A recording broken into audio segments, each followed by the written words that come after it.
हटा के गल करने लगा। हंसने वाली बातें नहीं है, हंसने के काबिल हो तुम, दांत निकालते हो। हुजूर के खाके बने, हम हंसने के काबिल हैं। मैं जो बात करने लगा वो समझो।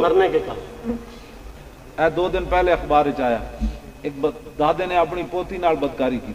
अस्तगफिरुल्लाह पढ़, ये साढ़े स्पीकर नाल होया सारा कुछ।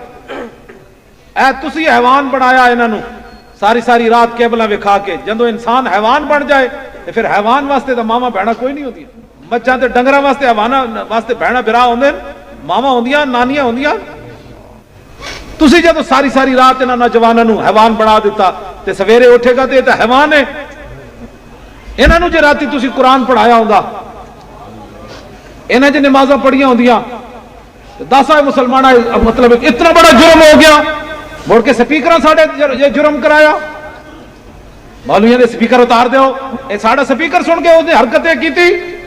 साड़िया स्पीकर सुन के लोग अपने माँ बाप, साड़ी तकरीर सुन के लोग अपने माँ बाप ने जुतियां मार दे। साढ़ा स्पीकर तकरीर सुन के लोग कहते रिश्वत खाते। साढ़ा स्पीकर सुन के लोग हराम खाते और सूद खाते। सारी सारी रात इन्होंने बच्चों को तुसी तबाह ते बर्बाद कर दिता। मुड़ के जनाब मस्जिद से स्पीकर ला दो। मस्जिद कोई लावारिस है? साढ़े उलमा ने भी कोई दलेरी नहीं की थी। मैं खड़े हो जाओ भाई, क्यों भाई मस्जिद का स्पीकर उतारना? मेरी तकरीर नहीं होगी उर्दू में, लेकिन अल्लाह का नाम तो बुलंद होगा। उलमा भी जनाब, ये इकबाल कहता ये मिसरा लिख दिया किसी शोख ने मेहराब मस्जिद पर कि ये नादां गिर गए सजदे में जब वक्त क़याम आया। आपने भी, हमारे माओ ने भी अपने बच्चे बचा लिए। हाँ, बच्चे बाहर न जावी, हालात नहीं ठीक। 2 ही चीजें सन, या तो इस्लाम बचता या बच्चे बचते। तो सब बच्चे तो बचा ला, इस्लाम तो कोई ना बचा। मुअर्रिख लिखेगा उस वेले 20 करोड़ आवाम सी, अल्लाह के घर तो स्पीकर उतर गए। जो मौलवी गलत तकरीर करता है, हमें बताओ कौन गलत तकरीर करता है? हमारे स्पीकरों की वजह से सारे कत्ल होते हैं। साड़ी कौम भी जनाब, हाँ मौलाना साहब हालात नहीं ठीक, स्पीकर ला दो। क्यों ला दो स्पीकर भाई? क्यों ला दो स्पीकर? स्पीकर आग ला दे। अल्लाह अकबर, अल्लाह अकबर, ये कहने से मोहल्ले में आग लग जाती है। हमारी कौम भी जनाब, ओ मौलाना साहब हल्की बात करो, हल्की दो पुत्रो। रसूलुल्लाह के दीन में मदाखलत हो गई। अल्लाह का घर कोई लावारिस है? अल्लाह के घर में तो किसी का भी हुक्म नहीं चलता। इस वास्ते हारून रशीद की बीवी ने इमाम आजम अबू हनीफा फरमाया सी, उन्हें जो तलाक, उन्हें क्या शाम तक तू मेरी सल्तनत चो न निकले तो तेन तलाक है।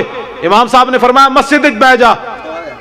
जो शाम हुई तो फरमाया चली जा, तलाक कोई नहीं। उन्हें कहा जी ये किवें? फरमाया बादशाह की हर जगह हुकूमत चलती, मस्जिद नहीं चलती किसी की। मदीना पाक खबर फैल गई, भाई मैदान ओहद में हुजूर पर हमला हो गया।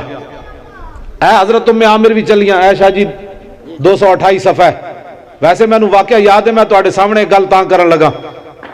मदीना पाक तो चलियां, आप दे बेटे भी लड़न आए बैठे, शौहर भी, भाई भी और बाप भी लड़ने के लिए मैदान ओहद में पहुंचे हुए।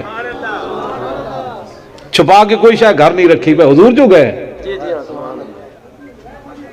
रास्ते में सहाबा से पूछा मा फाल रसूलुल्लाह, दसो हुजूर दा की हाल है? ये नहीं पूछा मेरे अब्बा जी दा की हाल, ये नहीं पूछा मेरे शौहर दा की हाल है, मेरे पुत्र ते भाई दा की हाल। ना ना, फरमाया मा फाल रसूलुल्लाह, बताओ हुजूर का क्या हाल है? साहबा ने कहा हुजूर तो ठीक है, लेकिन आपके अब्बा जी शहीद हो गए। ये है जी मुसलमानों की माएं, ये है मुसलमानों की बेटियां। उन्होंने कहा मैंने अब्बा जी का नहीं पूछा, हुजूर का बताओ। उन्होंने कहा हुजूर तो ठीक है। फिर आगे गई, फरमाया मा फाल रसूलुल्लाह, बताओ हुजूर का क्या हाल है? फरमाया हुजूर तो ठीक है, आपके शौहर भी शहीद हो गए। मैं भी तकरीर कर रहा, तुसी भी सुभान अल्लाह कर रहे हो। गल जरा घर जाके सोचना। अगे गई, फिर पूछा मा फाल रसूलुल्लाह, फरमाया हुजूर तो ठीक है, आपके बेटे भी शहीद हो गए। फरमाया बेटे को छोड़ो, हुजूर का बताओ। फिर आगे गई, फिर पूछा, फरमाया मा फाल रसूलुल्लाह, फरमाया हुजूर तो ठीक है, आपके भाई भी शहीद हो गए। ये चारों रिश्ते चले गए। ये हैं मुसलमानों की माएं।